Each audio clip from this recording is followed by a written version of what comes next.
Vinewood Star Tours leaving now. Last chance. See hedges in front of Star's home. Oh, can't be.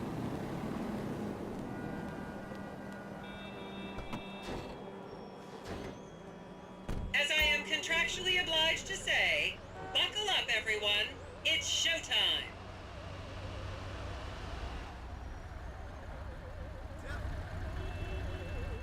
How could you? I mean, this is low even for you, dickhead. Vinewood is often referred to as the anal bleaching capital of the world. If I see a celebrity, I'm throwing my phone at him. On your right, you'll see the world-famous Gentry Manor Hotel, a legendary party hangout for actors and rock stars and people trying to have sex with actors and rock stars. Built in 1921, it's been the scene of some classic Vinewood scandals over the years. One of my personal favorites was Al DiNapoli's overdose in 2002 after a chimpanzee blasted an 8-ball up his rear door with a water pistol. Fantastic! They say that on any given day there are at least 2 dead party girls in the trash cans round back. Isn't that great? Okay, smartphones at the ready, celeb spotters. We are now approaching the legendary nightclub, the Dungeon Crawler. Opened in 1996, the club is famously owned by actor Bruce Spade, who has a custom-built elevated VIP table so that he looks the same height as everyone else. It remains one of Vinewood's hottest night spots for the rich and famous to do drugs and date rape impressionable fans. Play your cards right, and that could be you! The Dungeon Crawler was in the news again recently when comedian Morgan Chester allegedly ran over a doorman in his SUV for not laughing at one of his jokes.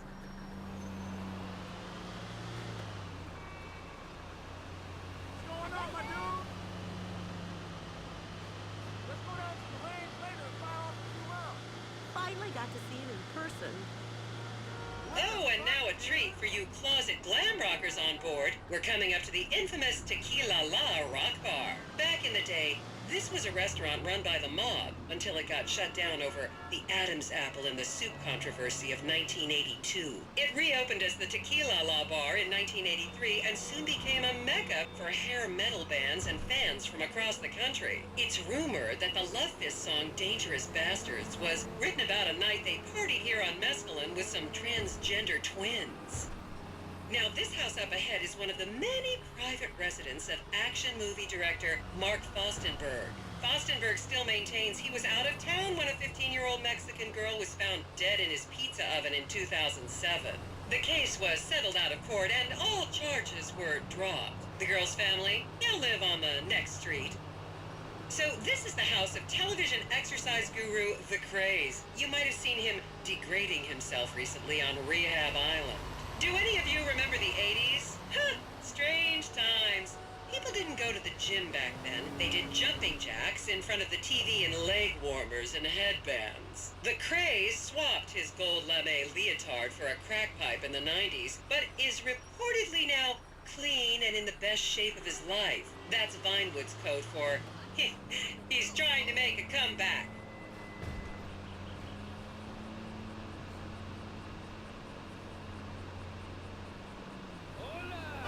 This is the home of celebrity wild child Martha Turn.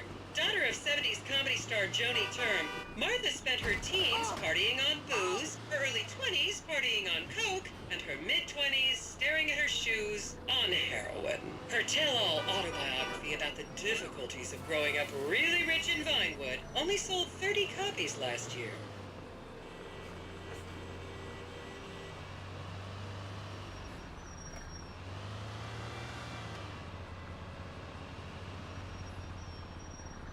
Picture perfect.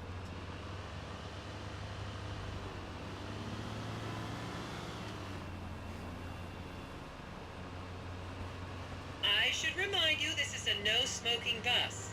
Unless, of course, it's medical marijuana, then you're all right. Just up ahead is another place to see and be seen in Rockford Hills, the Richmond Hotel. An iconic entertainment industry hangout, sleazy producer types have been promising to make young girl stars here for over 100 years now. Not gonna lie, I did some shameful things in that lobby bar in my youth, but I've put that period of my life behind me now.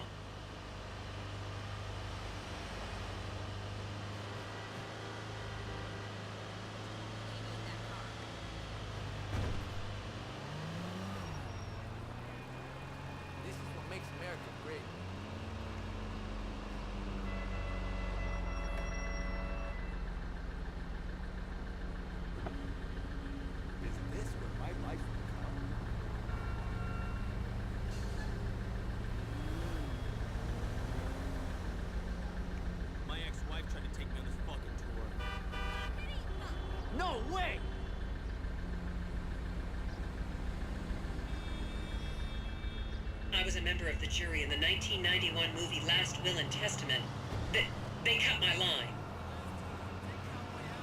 It's the fastest way there. Here you can see the landmark Weasel Theater, which was opened here in Morningwood in 1930. Some of the biggest movies in history have premiered at this theater, including Blue Blood, Shoulder of Orion, and The Many Wives of Alfredo Smith. You might remember the controversial premiere of the gladiator comedy Lions and Donkeys in 1984, when star Chip Hampton walked up the red carpet with two slaves in chains. Next, so me tonight. Oh, you're too much. Hey there.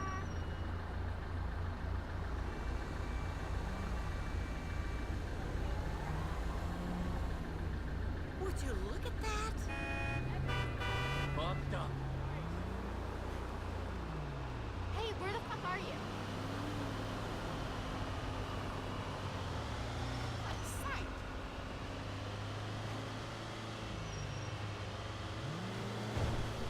Coming this weekend.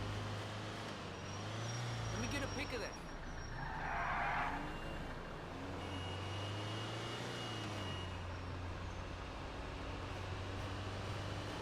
Is everyone having fun?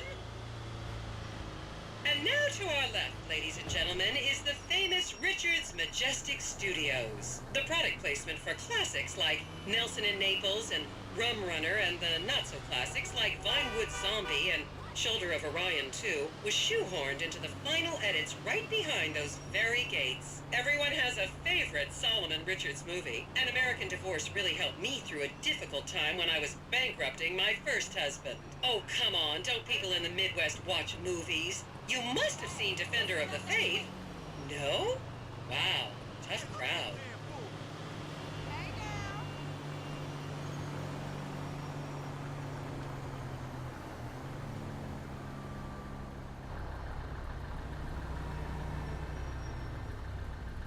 I'm tired.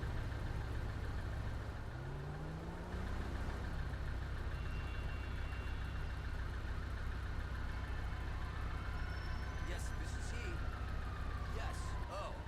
I wouldn't want to live in this part of town. That's great. Yeah, yes. I can come anytime. Actually, I don't speak Chinese. to visit.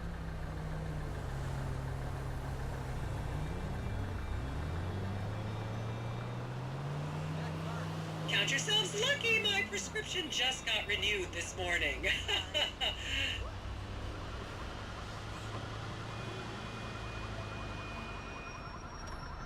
I saw that in a movie.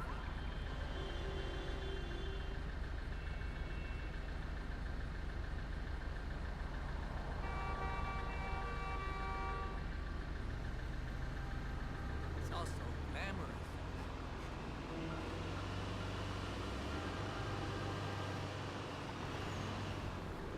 I was gonna call you. Hey! You never called me I don't know how much more of this I can take.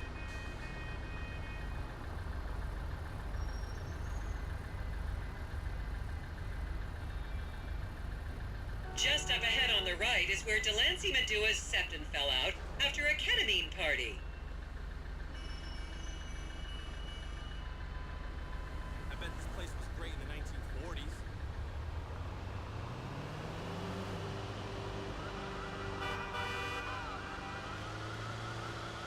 Tomorrow, the air quality's gonna This be is terrible, they so said. cool. I hate my life.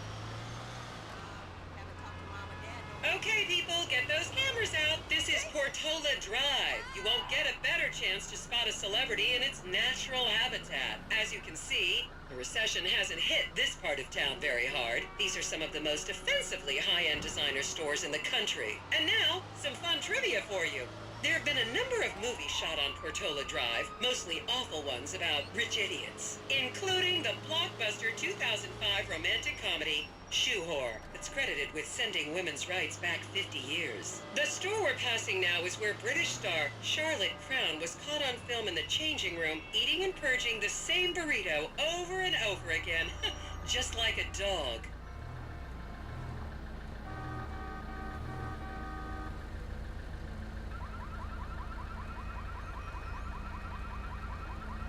That is beautiful.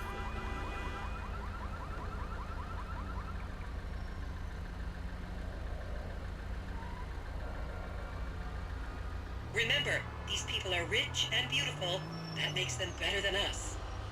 This is the Epsilon Center. Anyone with red hair, please cover it for your own safety. If you really want to meet a famous celebrity, this place is packed full of them. Take an introductory course. It changed my life. Kiflam!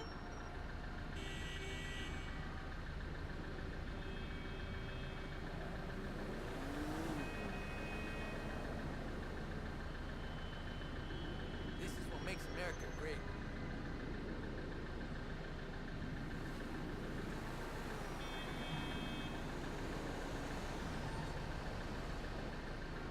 I was hoping for something a bit more interesting. Hey, dude, what's up?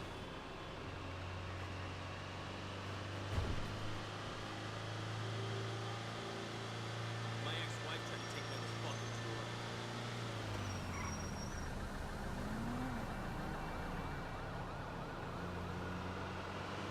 Keep those cameras out and fingers on the trigger. Celebs are skinny and fast.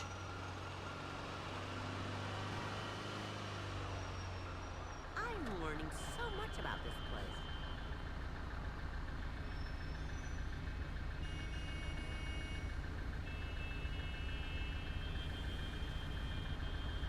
I'm coming back here.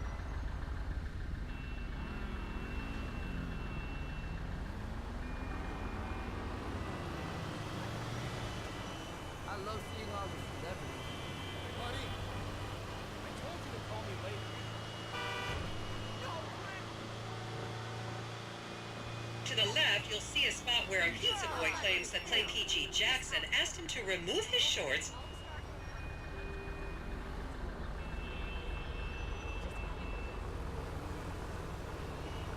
I've seen this all before.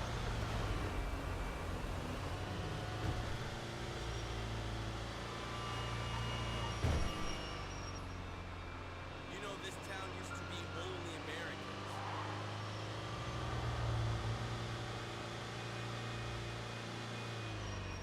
What a great way to experience this place.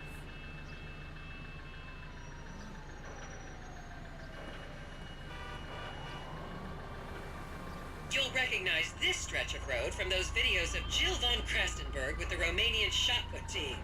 No way!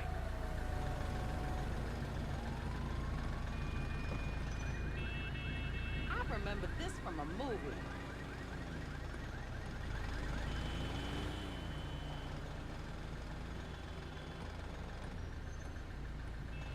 I wonder how many people live here. Yeah, I cracked it up pretty bad. I was getting head at 100 miles per hour. What do you think I was doing? Yeah, what's cracking? This is my life. And here is City Hall. This is where the mayor's office is, if any of you care. You might recognize this building from the 20-minute final dogfight to save Earth in the movie Invasion Los Santos.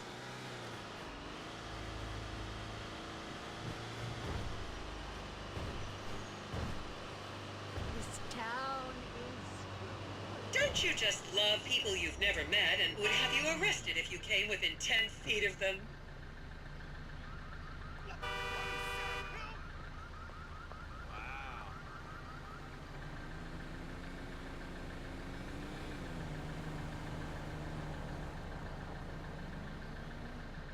Get a picture. Get a picture.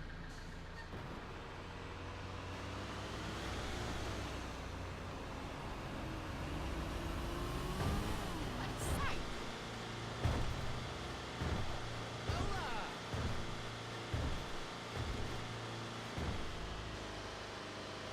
Please, refrain from taking photos of ethnic minorities. They could be gang members.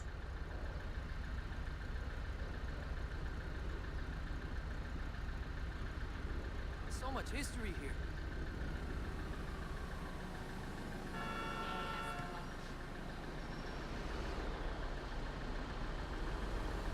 Great. Another landmark. Come.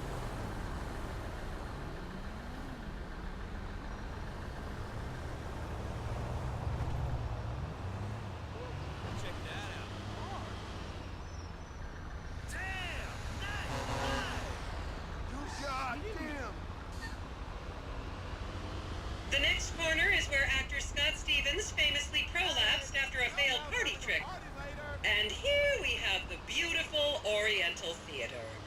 broke out on the theater's opening night in 1928 as desperate fans tried to get upskirt shots of the legendary silent movie star Miriam Turner, much like you're doing today, except with really heavy cameras. My daughter tells me it isn't politically correct to say Oriental anymore, but considering some of the other common terms for Asians in the 1920s, the name could have been a lot worse. There's a saying that to go to Los Santos and not see the Oriental Theater is like going to China and not visiting a burger shop. You know, I've never really understood what that means, but... Dirty piece of shit!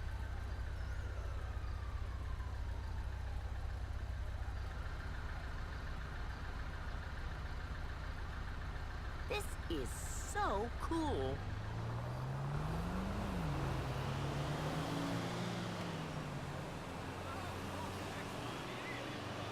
Just how I imagined. And here we are, back on the strip. As they say in Vinewood, that's a wrap, folks. I hope I managed to take your minds off the economic downturn for just a little while. I'd like to remind any Europeans that 1% is an insult, not a tip. Enjoy the rest of your vacation. At first I thought a female trainer, but they might get catty and deliberately not teach me things.